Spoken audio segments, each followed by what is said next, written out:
Chief secretary గారికి మేము ఆదేశాలు ఇవ్వడం జరిగింది. తొందరలోనే ఇక్కడ మీడియా మందిరం ఉంటుంది, మేము స్వేచ్ఛనిస్తాము, మీరు దాన్ని దుర్వినియోగం చేయకుండా అందరూ సహకరించాల్సిందిగా, ఈ కార్యక్రమాన్ని ప్రజల దగ్గరికి తీసుకెళ్లాల్సిందిగా.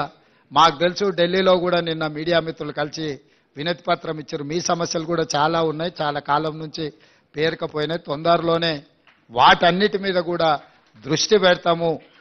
ఎవరూ ఆందోళన చెందాల్సిన పని లేదు. ఈ ప్రభుత్వం మీది, మీకోసం పనిచేస్తుంది, ప్రజల కోసం పనిచేస్తుంది. ప్రజలకు పనిచేసే విధంగా మీరు మాకు సహకరించాల్సిందిగా కోరుకుంటున్నాను. అదేవిధంగా నిన్నో మన్నో ప్రజావాణి కార్యక్రమానికి కాడబిడ్డ వచ్చింది.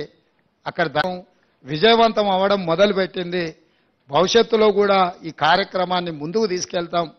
ప్రారంభంలో చిన్న చిన్న అంశాలు ఏమన్నా ఉన్నా మీడియా మిత్రులందరూ కూడా ఇది మీ బాధ్యతగా భావించి దాన్ని బాగా ముందుకు తీసుకెళ్లడానికి సహకరించాల్సిందిగా కోరుకుంటూ, ఇంకా 99,999 కోట్ల రూపాయలు కేటీఆర్ దగ్గర ఉన్నాయి. 1,00,000 కోట్ల సంపాదనలో 1,00,000 పోయినా మిగతాది ఉంది కాబట్టి మిగతాయి కూడా పంచాల్సిన పరిస్థితి, పంచిపించాల్సిన గత్యంతరం లేని పరిస్థితి వాళ్లకు కల్పిస్తాం. తప్పకుండా పంచక తప్పదు.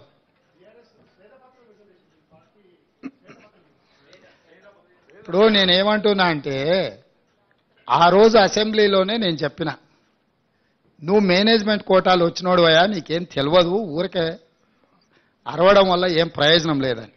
మొత్తం సభ నడిచిన తీరు మీరు చూసిరు కదా. బాబా బామర్దుల తాపత్రయం తప్ప ఒక్క సభ్యుడన్నా లేచి వీళ్ళు మాట్లాడుతున్న దాన్ని సమర్థించినరా? శాసనసభలో జరిగిన చర్చలన్నీ తీసుకోరు. వాళ్ళిద్దరే ఆరాటపడుతున్నారు, వాళ్ళిద్దరే పోరాటం చేయాలని చూస్తున్నారు. మిగతా ఎవ్వరు వాళ్ళతో కలిసి రాలే. అక్కడ అన్ని గంటలు వాళ్ళకి అవకాశం ఇచ్చినాం చర్చించడానికి. వాళ్ళు ఎంతసేపు అడిగితే అంతసేపు మైక్ ఇచ్చినాం. మా అందరికీ ఎంత తీసుకున్నాం అంతకంటే ఎక్కువ వాళ్ళకి అవకాశం ఇచ్చినాం.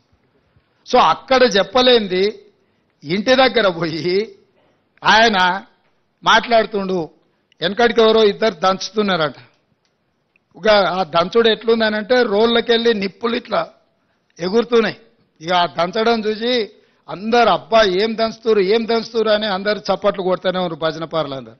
ఓ అరగంట అయినాకో పెద్దావిడ మిసలావిడ అట్లకెళ్ళి పోత చూసి, అరే ఆ రోళ్ళు జొన్నలు లేవు, సజ్జలు లేవు, ఎందుకు ఎగిరెగిరి దంచుతురు, ఎంత దంచినా అలచిపోడు తప్ప దాంతో వచ్చేది ఏం లేదని చెప్పినాడు. అసెంబ్లీలో కూడా హరీష్ కేటీఆర్ దంచుడు గట్లున్నది. ఆడ విషయం లేదు. ఎగిరెగిరి దంచినా ఎగరకుట్ట దంచినా ఆడున్నది అంతా గంతే. మేము ఉన్న వాస్తవాలు అక్కడ బయట పెట్టినాం. మా ఆర్థిక మంత్రి గారు, మా ఉప ముఖ్యమంత్రి గారు వాస్తవాలను అక్కడ టేబుల్ చేసి మీరు ఏమేం చెప్తారో చెప్పండి అని చెప్పి రోజంతా సమయం ఇచ్చినాం. అక్కడ చెప్పాల్సింది చెప్పకుండా ఇంటికాడికి పోయి మళ్ళేదో కొత్త దుకాణం తెరిచాను. వాళ్ళ దగ్గర ఉన్న ఆస్తి ప్రజల యొక్క రక్త మాంసాలను పీల్చి పిప్పి చేసి సంపాదించుకున్న సంపద ఈరోజు వాళ్ళు తింటున్నారంటే అది రక్తపు కూడు, అది శ్వేతపత్రం కాదు. మా వాళ్ళు ఏం చెప్పిండ్రు, నిజంగా ఉపయోగపడే వాటి అన్నిటినీ కూలగొట్టి మళ్ళీ నిర్మించిండ్రని అన్నారు. ఫర్ ఎగ్జాంపుల్ ఈ సచివాలయమే తీసుకో. గతంలో ఉమ్మడి రాష్ట్రానికి ఉపయోగపడ్డ సచివాలయం 2012లో ఎల్ఎన్టీ కంపెనీ కట్టిన భవనాలు అన్నీ ఉండే. 12 లక్షల స్క్వేర్ ఫీట్ ఉండే ఆ రోజు.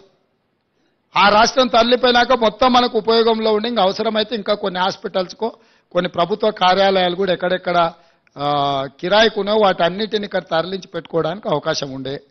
ఒకవేళ ఇది మీకు అచ్చి రాలే, దీన్ని ఏ ప్రభుత్వ ఆసుపత్రిగానో మార్చి కొత్త ఖాళీ జగాలో ఈ సచివాలయాన్ని కట్టినుంటే ఇది ఉపయోగపడుతుండే, అది ఉపయోగపడుతుండే. ఇక్కడ అన్ని రకాల వసతులతో ఉన్న భవనాలను కూలగొట్టి కొత్తటి కట్టి ఆస్తి సృష్టించినమంటారు. అక్కడ కూడా ఉన్న భవనాలన్నీ కూలగొట్టి కట్టిన. ఎక్కడైనా ఉన్నదాన్ని కూలగొట్టి కొత్తది కడుతుందంటే ఉద్దేశం ఏందో మనం అర్థం చేసుకోవాలి. అంతెందుకు నేను కొత్త బండ్లు కొనను, ఖర్చు పెట్టానని చెప్పిన. మీకు తెలవాల్సింది ఏంటంటే 22 ల్యాండ్ క్రూజర్లు కొని కొత్తవి దాచిపెట్టారు. నేను సీఎం అయినాక 10 రోజుల వరకు నాకే తెలియదు. నేను పాత బండ్లు ఏదో అడ్జస్ట్ చేసి అన్ని రిపేర్లు చేయండి చూసి ఇచ్చేయండి అని నేను చెప్తుంటే చిన్న ఒక అధికారి వచ్చి సేవలో చెప్తున్నాడు, సార్ పోయినసారి 22 ల్యాండ్ క్రూజర్లు కొన్నాడు, అన్ని విజయవాడలో దాచిపెట్టినాం సార్, కొత్త ప్రభుత్వం ప్రమాణ స్వీకారం చేయగానే అన్ని తెద్దాం అనుకున్నాం, ఆయన నెత్తి మీద దరిద్రం ఉండి ఆయన ఇంటికి పోయింది సార్ 22 కొత్త ల్యాండ్ క్రూజర్లునే. అసలు ఇన్ని వందల వేల వాహనాలు ఉన్నప్పుడు